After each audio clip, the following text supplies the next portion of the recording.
Hello and welcome back to the Bird's Eye View podcast. We are here on Tuesday, April 16th, following a Toronto Blue Jays 3-1 win over the New York Yankees on Monday night. I'm Zach Worden, joined as always by Jori Negin-Shecter. And Jori, the Blue Jays, they've won 2 series in a row and got off to a great start last night. Yeah, as Buck Martinez said, things are coming together. I don't know if I necessarily agree with that designation, but the Blue Jays have won a couple in a row. They are back above 500 for the first time since opening day. Now it's a matter of if they can string a few together against a very good Yankees team, and I guess that remains to be seen. Yeah, Chris Bassett did a great job last night. I think he was honestly like maybe one of his better performances as a Blue Jay.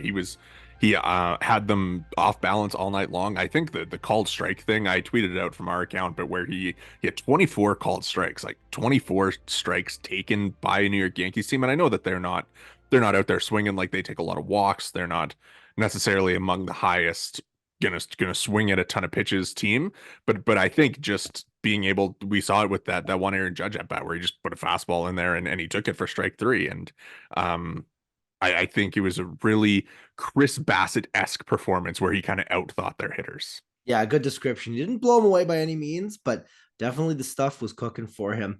His season's been very interesting because the peripherals, as is the case with a couple of guys, here and there and everywhere, but another solid outing for him. He lowers the ERA into the low 4s, so working his way back to closer to where he was last year. So that's encouraging. Yeah, I mean the last 2 starts have been really good after the first couple weren't great. I guess he just loves some home cooking. He loves pitching at the Rogers Center.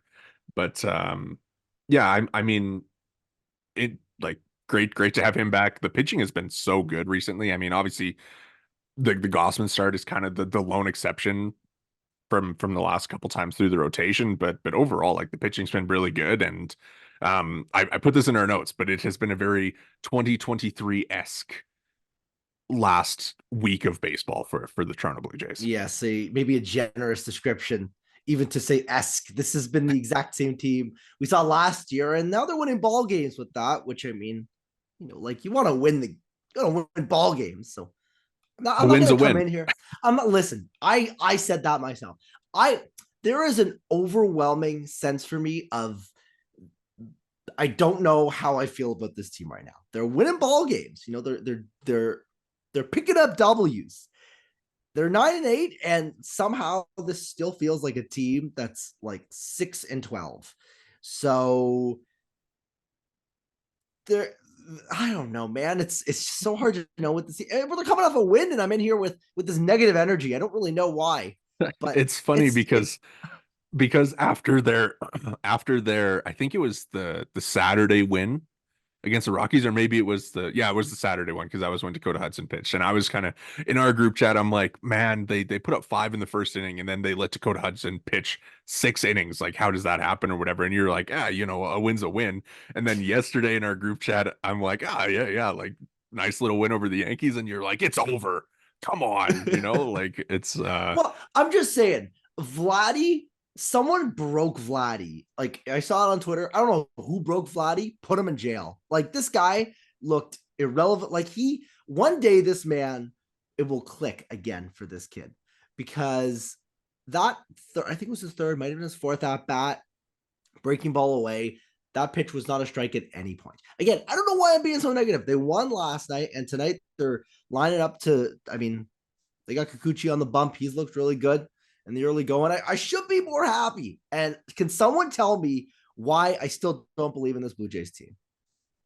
I feel like it's just because it's the same team that we saw last year, and we know how that turned out, right? So it's not like there's really anything new and exciting about this group. Like, Justin Turner's been really good, but at the same time, it's not like he's been like a game changer necessarily. Like, I think his impact has helped them be better offensively, but maybe not like be better offensively, but just like at least having his presence is nice in the heart of the lineup, where you can see him hitting above 300 or whatever. But it's not like he's smashing home runs and really kind of adding that much of that power difference to the team, where you were looking for them this offseason to add that power difference.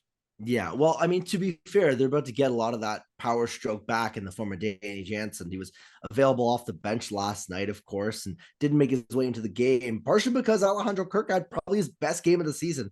Picked up a double and a ball he ripped down the line, and I don't think we've seen that version of Kirk probably all year. So, I mean, obviously Turner, it's impressive what he's done. He's also 39. Who knows how long he keeps this up, but I think a lot of that power stroke, I think with Jansen coming back, hopefully that's kind of what's on the horizon. You would at least figure. I'm curious what he can kind of if he can really like change the vibe of the offense himself, because we know he's got like the ability to hit home runs, and it just doesn't feel like a lot of the guys do when they come to the plate right now. It kind of feels, and this is like in the Rocky series, like they put up 14 runs over the 3 games, right? And it didn't necessarily feel that great. And Dalton Varsho was like the only one to hit a home run in that series. And it's the Rockies. Like I it's the same thing where they have 3 games against this team that is just not very good. And the Gosman start, we obviously that goes wrong, and like they kind of shut down a little bit, I guess from there. But the fact that they weren't really taking advantage of like Kyle Freeland and Dakota Hudson, I mean, like how concerning is that as far as like them not having it this year? I wish I had an answer for you because they've won, what was it, 4 of 5 or 5 of 6? They're winning ball games. Like, who am I to be a Debbie Downer and be like, this team stinks right now because they're winning? So what am I gonna say? Like, this episode feels like a very strange kind of Twilight Zone uh not what's the not preview, post recap, whatever, of the Rockies, and almost like a post mortem of like a team that somehow won a series against one of the worst teams in baseball, and then went out and won a game against arguably the best team in baseball in the Yankees. And yet still I remain unconvinced. I mean, yeah, so like thinking about the game last night, it was a pass ball and a bases loaded walk that gets them the win against the Yankees, even though Chris Bassett pitched extremely well and the bullpen was amazing, but it wasn't necessarily the Blue Jays that scored the runs. Like it was Luis Heel losing it for an inning and them being able to take a walk. And it's funny watching this team where like they've taken a lot of bases loaded walks this season, and they don't have a lot of bases loaded hits this year. And you like sure, bases loaded walk is as good as a bases loaded single for as far Well, as like well, well, it gives you the guaranteed 1 run opportunity for 2. You can debate that how you want, but it's a guaranteed run either way at least. But like you can't rely on bases loaded walks all the time. You can't rely on pass balls all the time. You can't rely on Cole Reagans slipping off the mound 3 times in an inning to win you a game. You can't rely on Sedan Rafaela overrunning a ball in the 11th inning against the Boston Red Sox. You can't rely on Jake Myers slipping, trying to steal second base. Like it's so weird. Like all these little things that have gone right for the Blue Jays, like just the weirdest things happening for them to win games over the past like 8 months. Like it you say you can't rely on it, but it's happened a lot. it keeps out. Well, here's the other thing I would ask you. Let's just look at this 17 game sample size, soon to be 18 tonight as Kikuchi takes the bump against Carlos Rodon. The Blue Jays have had their best players, who are supposed to be their best players, be bad. Well, not bad, but objectively not perform as good as expected. They've had their pitching staff this year underperform expectations. They've been missing Jordan Romano, although might be on the return as early as by the time you're listening to this. They might have Erik Swanson on the way back as early as you're listening to this.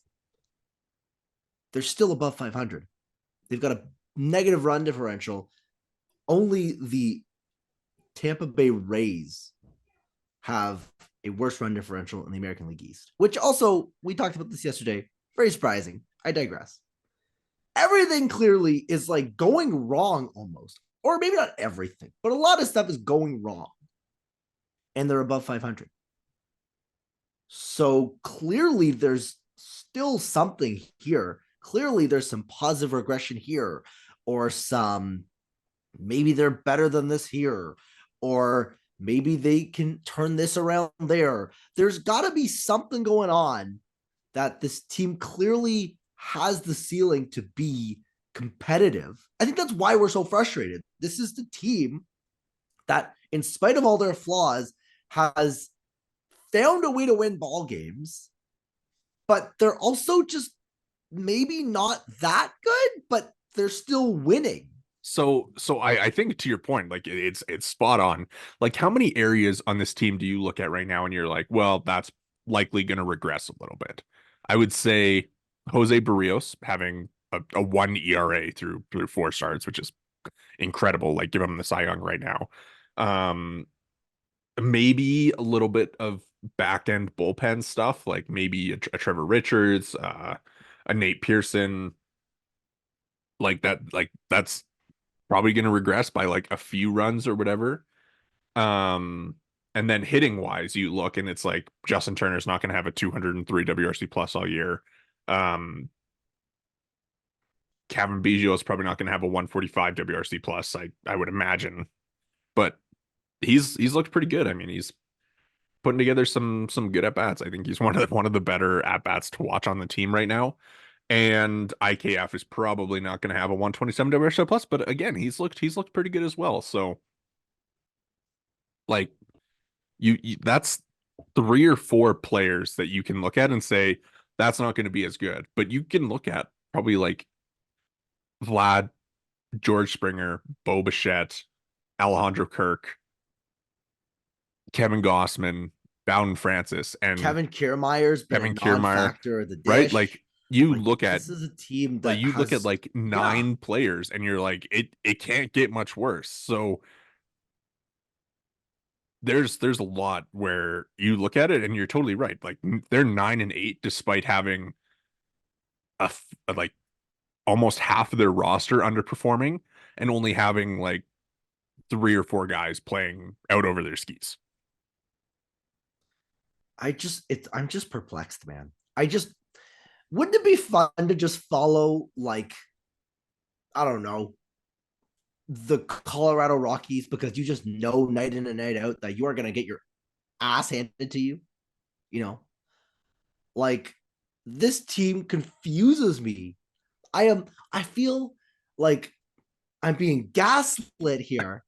I'm like watching this team, and I watch the game and I'm constantly frustrated. I'm constantly like, what are you doing? That's Bo Bichette gets thrown out of first base, making a stupid play on the bases, which feels like something I've said maybe 3,000 times about various players. I don't know who this team is. What did we title our last podcast? Will the real Toronto Blue Jays please stand up?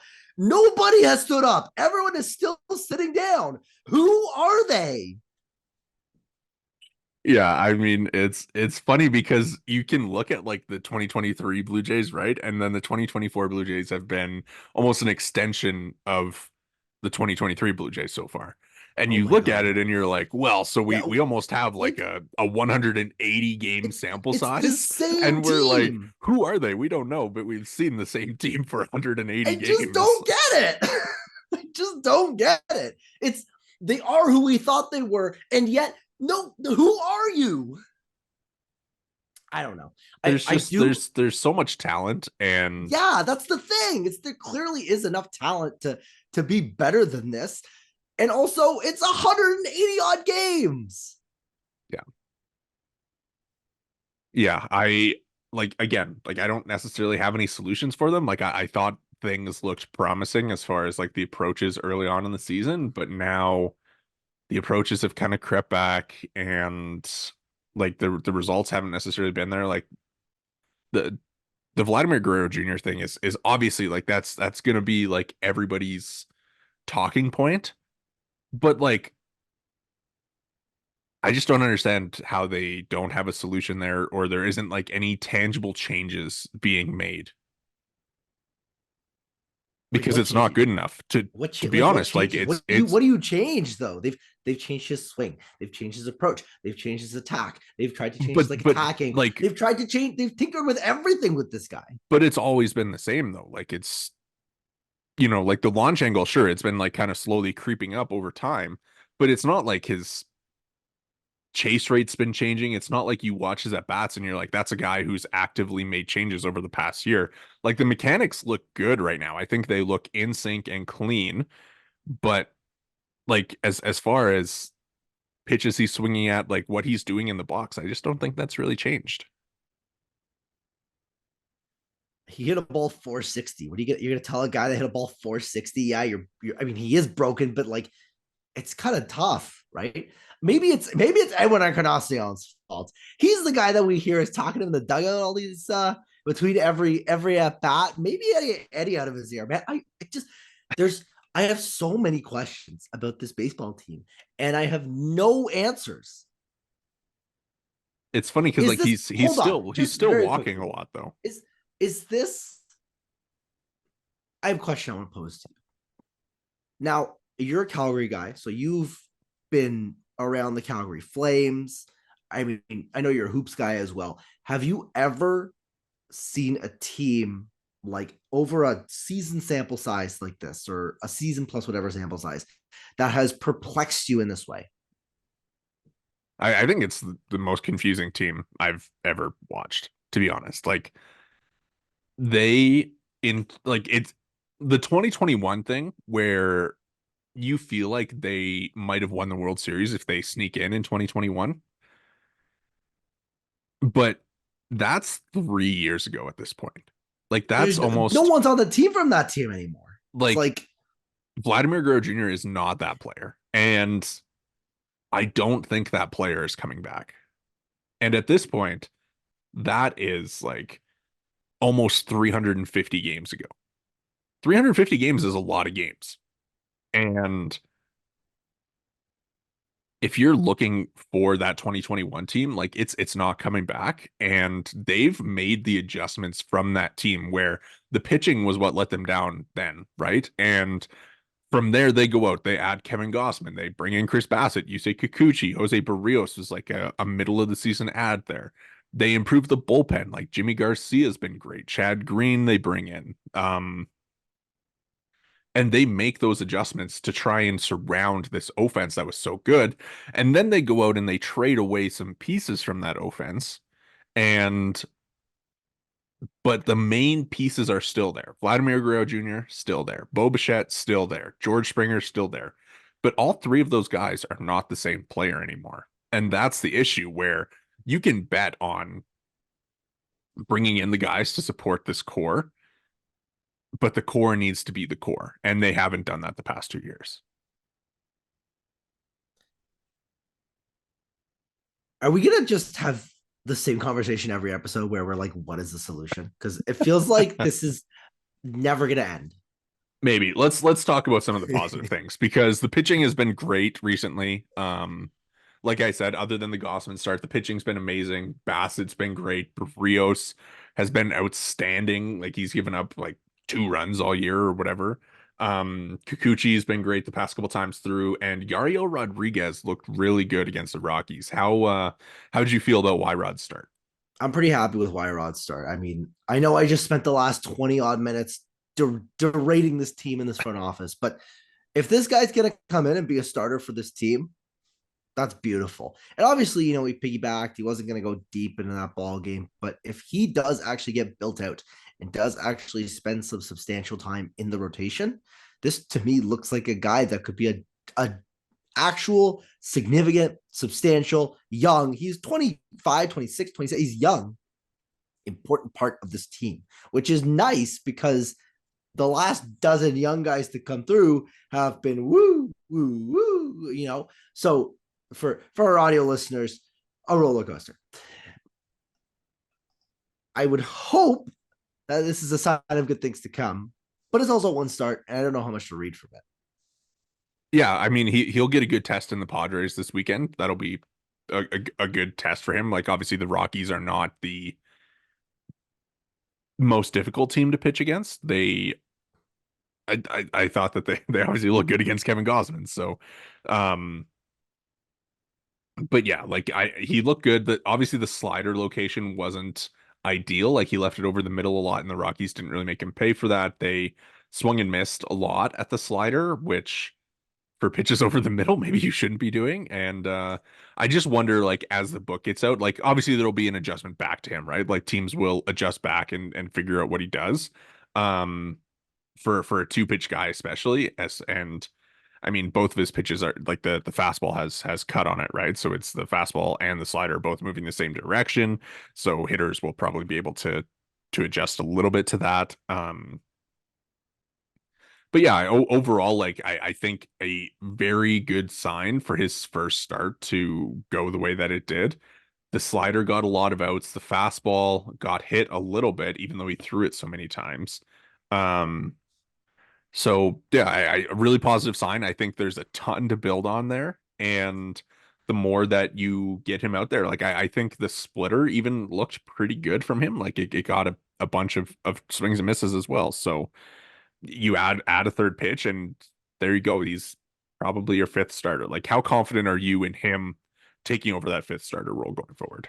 I remember even while we were doing a lot of spring training stuff, we talked about him being a guy that could be a number 5 starter for the Jays if he hadn't gotten hurt. It was kind of like Manoah had the inside track and then he got hurt. And then it seemed like it was Rodriguez that had the inside track and then he got hurt. So it kind of almost fell to Francis by default, even though Francis had a good spring and, had an exceptional season last year. His results this year, he's striking out the world. He's also kind of walking the world. He's also getting just hammered as far as homers. So we'll see how long Francis holds on to that fifth spot in the rotation. I would probably lean on the shorter end of that.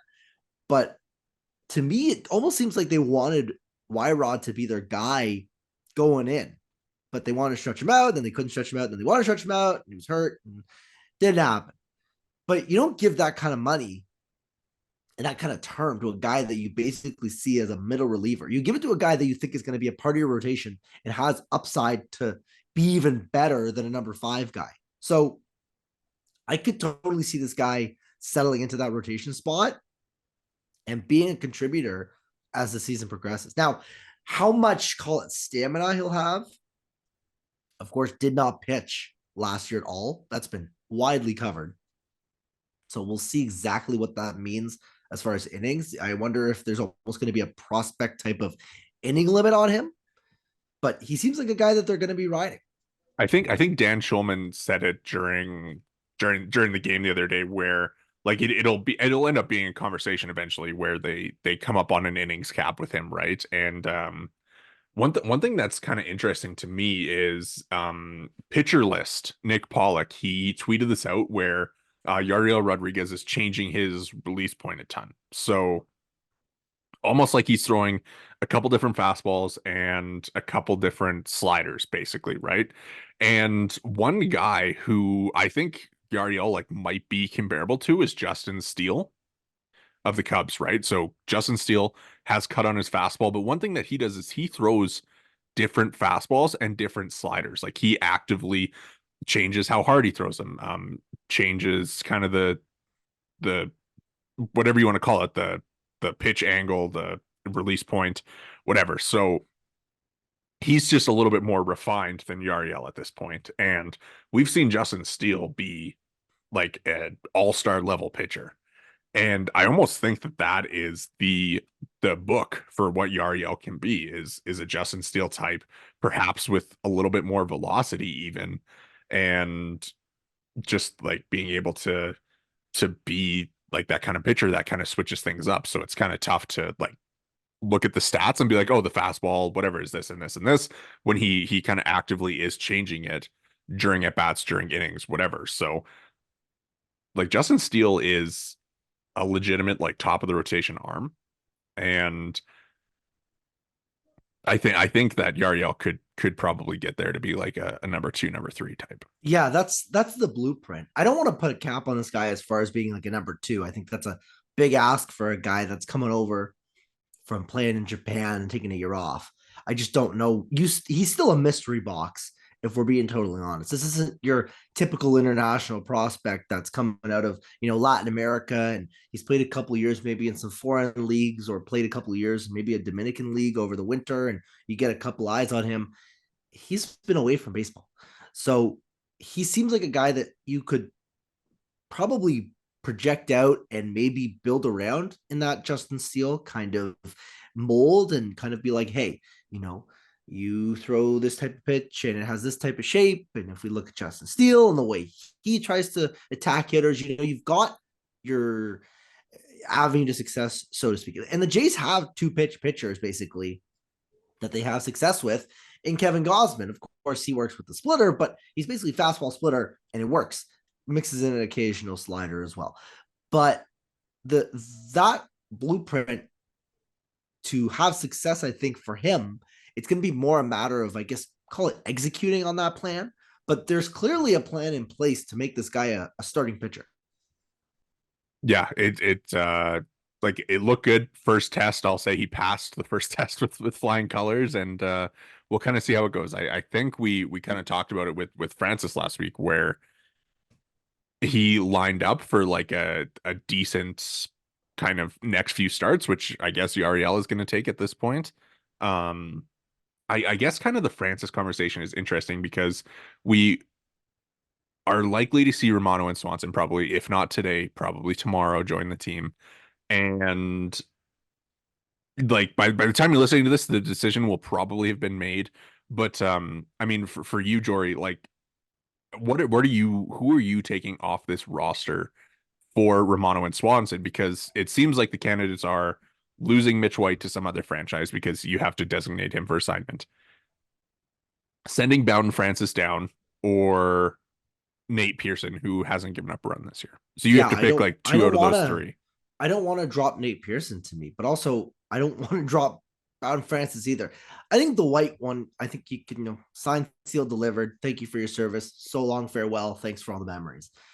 But I don't know if I have an answer for the Francis Pearson discussion, because to me this is about as good as Pearson's looked. I think I tweeted it out. Get ready to learn circle of trustees. This guy is like kind of doing all right. Kind of looks like he might be a piece once again, which he was, and then he very much was not. I think it comes down to where you feel like your starting pitching depth is at. And that comes down to one name specifically, Alek Manoah. And if Alek Manoah has given you enough confidence that he can be organizational depth at this point, then I think you're comfortable DFAing Mitch White. But if he hasn't and you're not confident in what you've seen from him so far, then you have to keep Mitch White on the roster. Do you? Because Francis and White are two sides of the same coin. I mean, like Yariel, like you said, he's still a mystery box, right? Like we've seen him have one start against the Rockies. So you can feel confident in him being able to get the job done as a number 5 starter, but you don't really know.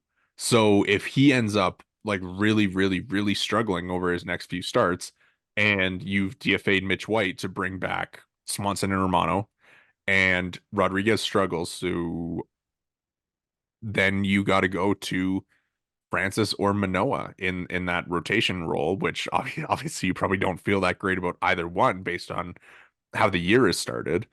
But like at least Mitch White is, and then if somebody were to get hurt, then both of them are in the rotation, and then you're looking at like Chad Dallas being your. I mean, we saw how Paolo Espino pitched, and it wasn't all that pretty. So like you DFA Mitch White, and you're an injury away from being completely out of major league quality arms.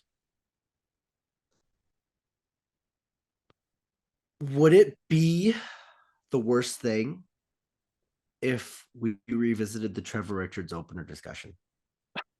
Um, he's looked good. Like the change it's funny to me, like his changeup was so good last year, and then he like reinvents it in the offseason, and it's like sure, like he strikes out a ton of dudes. He's also been walking a lot of dudes so far this year. But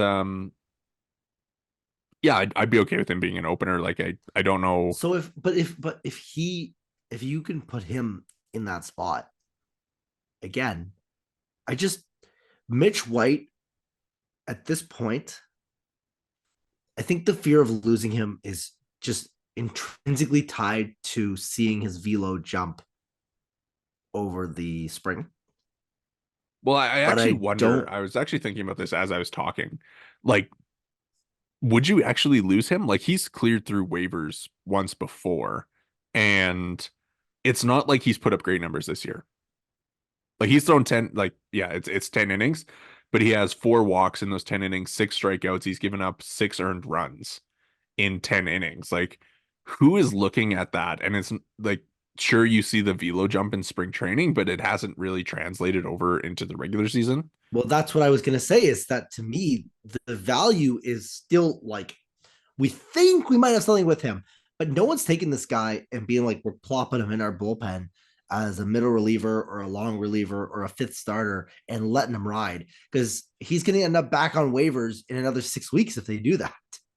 Yeah, it's actually an interesting conversation. I mean, you look at a team like the Rays, and like they have Jacob Wagas back, like opening games right now. So like when I think about that, I'm like, oh, maybe they could, like a team like that would maybe take a shot on Mitch White, but at the same time, like it's not like he has shown over the past 2.5 years the ability to be an effective major league pitcher.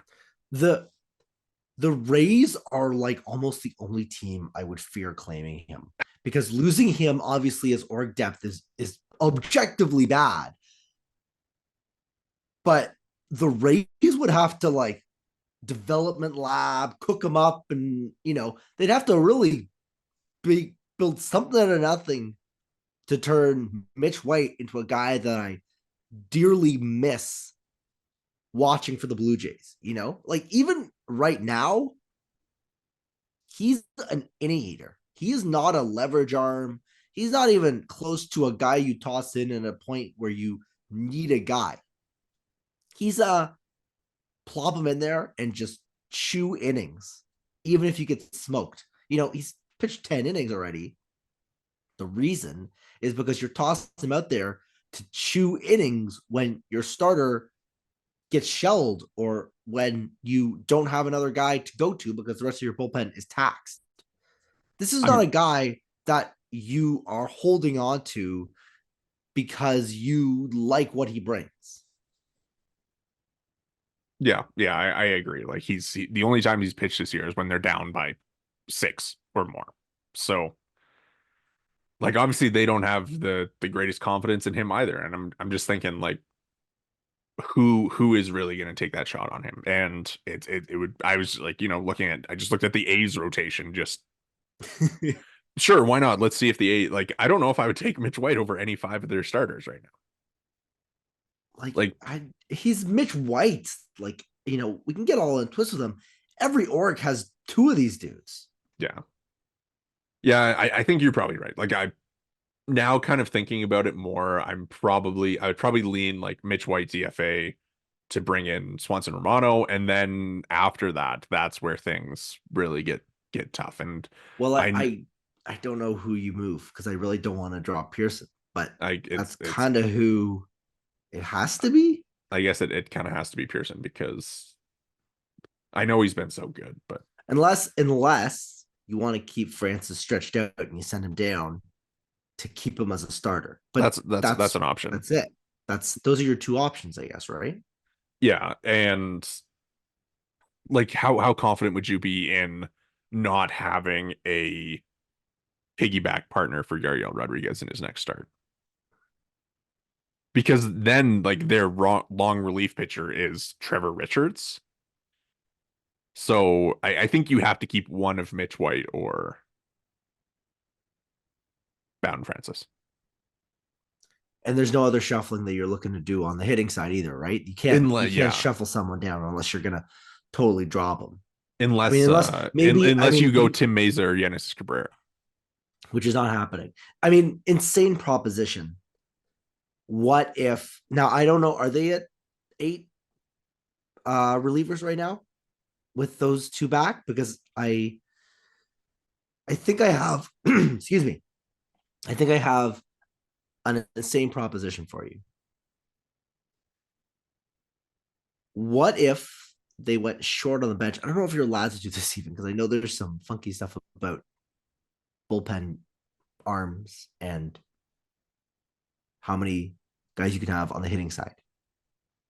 Daniel Vogelbach is getting limited plate appearances, is in a highly specialized role, and right now, I think probably gets replaced by Joey Votto in a couple weeks' time. Could you drop him and save one of your relievers and go to an extended bullpen? Um, you can only carry 13 pitchers. So you cannot. Yes, unfortunately. I'm just saying, Daniel Vogelbach I mean, is here for the vibes. he's walking like 27% of the time. He's doing what you brought him in to do. So, I mean, what do you think about the Genesis Cabrera thing? I just don't think you can have one lefty in the bullpen. I I think you're mean, just but you're really you're especially with how Mays is pitched. if you think about it though, like Swanson and Richards are both really effective against lefties because of what they throw, right? So if you look at them as a second lefty, like the two of them, or one of them, whatever, right? Like probably Swanson more. Um, like Genesis Cabrera has been really bad in 5 2/3 innings. Like he's only striking out 4.76 per nine, which is a 12% K rate. He has an 8% walk rate, and like he looks like pretty bad, I think. And it's not like he necessarily has the track record It could outside of also even it could also just his be like a 23 case of, innings. well, like what if you put him on the IL with like bad itis? It's like can't throw strike itis. And I this it feels like we're staring down a phantom IL stint. That's really what it feels like. It feels like someone's gonna end up on the IL, and hopefully you don't get metzed and fined for your phantom IL stints. Um, yeah. I mean, like maybe Mays is that guy, but it's funny to me that like Genesis is throwing slower than he ever has at the major league level this year. And his walk rate is looking more like it did during his time in St. Louis than it did during his small sample size in Toronto last year. So I'm very curious to see, like, because we haven't really seen him pitch all that much recently, right? Like he's kind of been the same guy where they only put him out when they're losing. At the beginning of the year, they put him out there when they like in some big spots. He was great in the playoffs against the Twins last year, but I'm just interested to see if there would be any consideration there because of how effective that Romano and or sorry, Swanson and Richards are against lefties. I guess you could maybe make that argument. I just wonder again. I mean, obviously they're effective against lefties, but if a guy doesn't hit lefties and hits righties, you still lose that platoon advantage if you decide that Erik Swanson is your second lefty. I like we kind of put this in the rundown, but like the bullpen's been really good overall, and like Jimmy Garcia has been like elite to begin the year.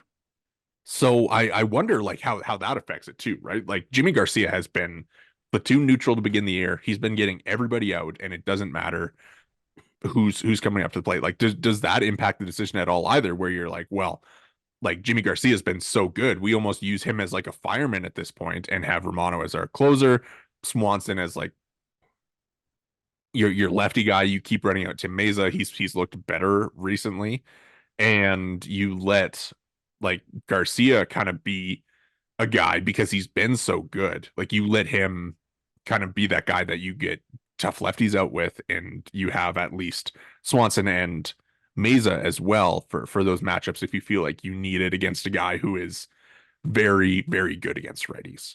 I mean, maybe it's as simple as that. Like credit where it's due. This is a really deep, really strong bullpen with a lot of really good arms there. So maybe it is just as simple as just you've got so many electric arms that it comes at the cost of some of the guys that you don't quite trust as much. Maybe it is just Nate Pearson that goes down because you have so many other really, really good arms and you just can just let it ride, you know? I'm just looking right here. Like Trevor Richards against 7 lefties this year is not allowed to hit. Jimmy Garcia against 9 lefties has only allowed 1 hit. It was a home run, but it's still like that's 1 for 9 against him. Um, Chad Green, yeah, he's like maybe been not well, he's been okay against lefties, but like it's as far as that goes, like I feel like I would be pretty confident in keeping Nate Pearson on the roster over Genesis Cabrera, despite the handedness difference. But let's talk about Jimmy because Jimmy's been so Okay. good. Okay. Like I feel like the bullpen talk, like it'll all be solved in an hour or 2 hours or whatever. But no, like Jimmy has been so good this year, and we were kind of talking about it before we hit record, and it's going to be interesting to see how they use them when Romano comes back because Jimmy has been probably one of the best relievers in baseball. We talked about it. Like his location plus has been the third best of any pitcher in baseball amongst the likes of fireballers, Ryan Helsley and Emmanuel Clase. And like that's a guy. I mean, obviously I'm anti closer anyways. So I think that you should be having your best reliever kind of move throughout the game. And it worked out yesterday where that was the ninth inning because Soto and Judge were up in the ninth. But now that you bring back Romano, and I'm assuming that they're going to let him be the closer. And like I said, like maybe you just let Jimmy rove a little bit. And we said before we record, like maybe it just forces them into making the right decision anyways, where you have your best reliever get the most important outs in the game. Well, here's what I would say is that Jimmy Garcia right now is pitching, as Keegan Matheson said, like a badass. This is the best he's pitched. As a Blue Jay, I can't think of any other period in time where I've gone, holy smokes, Jimmy Garcia, you are him. So to me, without seeing what Swanson Romano are doing because they haven't pitched this year, to me, I think that using Jimmy as your fireman, as almost your last year's Erik Swanson, as your, Jordan Hicks almost, not the worst thing. Not the worst thing to have this guy who right now is your closer be taken out of that role and ultimately serve as an everyman, as the quintessential, everyone likes to remember Andrew Miller type, just be electric out of the pen and just end rallies with you coming out of the pen. I just, to me, obviously he won't stay the closer, at least in the short term. Maybe Romano loses it. Who knows? Obviously, back half of last year, he had his share of injuries and had his share of struggles and had problems with finding the zone and this, that, and the other. And we'll see how he comes back from his current injury. Of course, elbow injury is always scary, and there's been lots of that around Major League Baseball. So you would figure Romano is your closer, but Jimmy is a beautiful guy to be able to be like, hey, seventh inning, guy on second. Here comes their 2-hole, 3-hole. Here's our best reliever right now. Yeah. And it's funny because I'm looking at it and like, it's early in the year because Jimmy Garcia, he has a 1.74 Sierra, which is like probably the most predictive ERA indicator, right? And he has a 1.74, but he ranks 15th amongst relievers. And that's just so funny to me because like Sierra is always more on the high side. Like it trends towards being like 3 is a really good Sierra. So for him to be at a 1.74 and be 15th um is amazing. I, But I will say, obviously, his Sierra and everyone else's Sierra is going to balloon. We're kind of entering the era of the pitcher again here, maybe, because, you look at like Vladdy, for example. We talked about this the other day. OPS sub 700. It's somewhere in the high 600s, and he's still got an above average WRC plus. So hitters on the whole, maybe kind of on the reeling here a little bit, you know? So yes, I agree. I want to put you to the test here. I want to see if you can guess who has the lowest Sierra in baseball right now. Is it Corbin Burns? It is not. But you got the right team. This is for relievers. Oh, okay, just what is it? Oh, there's no way. Is it Craig Kimbrell? It is Craig Kimbrell. What in the world, man? What are He's the Orioles doing, man? he's pitched Investigate the Baltimore Orioles. he has 13 Ks and no walks in 7 innings so far. You know, He's back. He's they back. lost the Baltimore Orioles lost so many ball games. They were the trash birds forever. And yet right now, I don't think there's a team I'd rather be a fan of than the Baltimore Orioles. What did they do to Craig Kimbrell, man? He's not walking anybody. Um, man, he had a good career. Do you think he's a Hall of Famer? I think he's a Hall of Probably. Famer. I think Yeah. he's the best closer of his generation. I think it's Yeah. either him or Kenley Jansen. Until Felix Bautista comes back. Well, you know.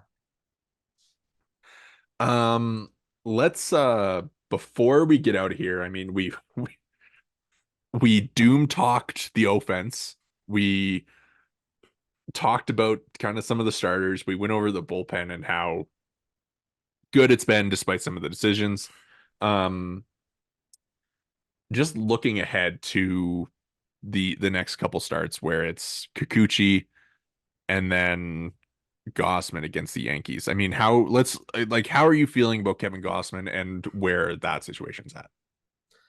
I I think I just don't think my confidence has wavered in him. I know that his StatCast numbers have really not been very good to start the season. He looks a little bit washed, to put it lightly, but I just think that there's clearly to me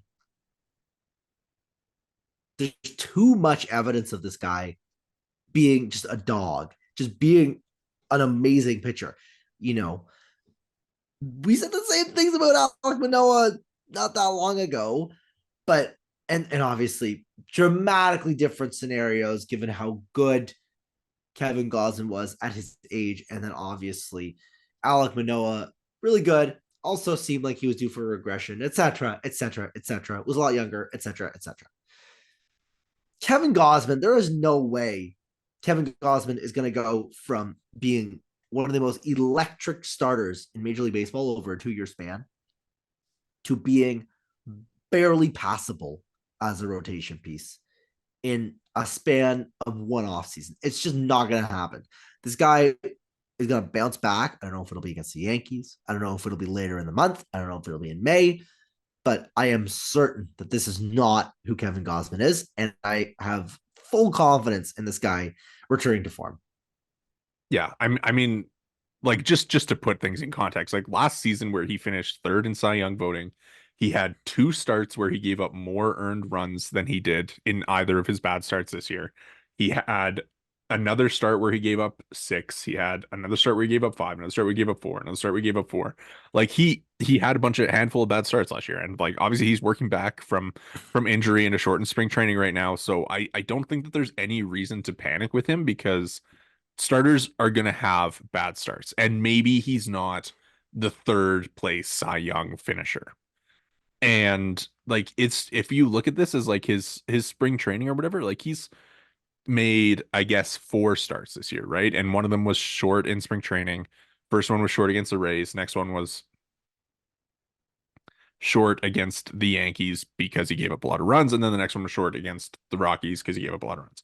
But at least that's like four short starts where like that's kind of what your spring training would be, right? So if we look at this as it's his extended spring training, but they tried to make it a little competitive, probably a little too quick, if we're being honest. Like that was probably not the best decision to have him go the first time through the rotation.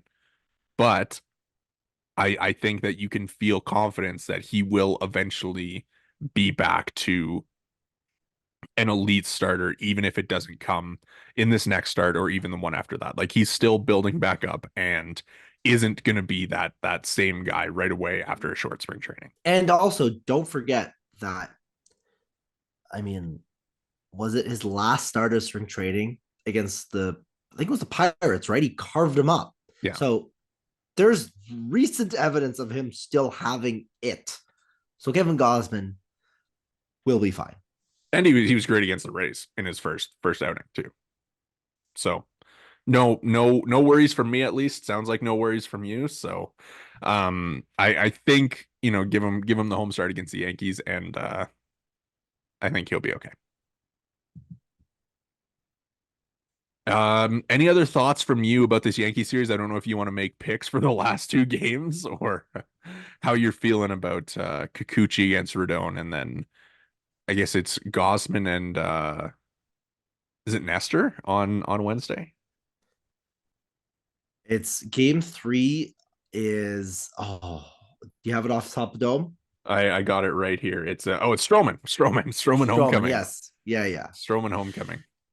Pair of former Blue Jays aces. You know what? It's a little late to make some picks.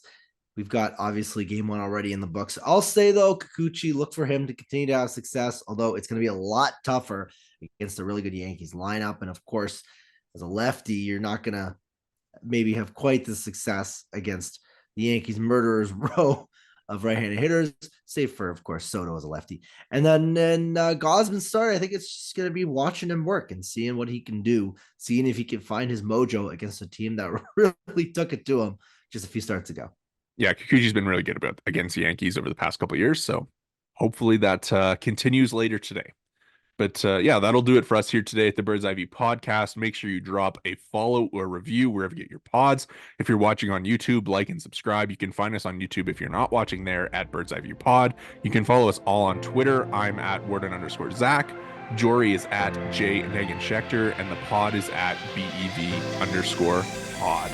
Thanks so much for listening, and enjoy the rest of the series.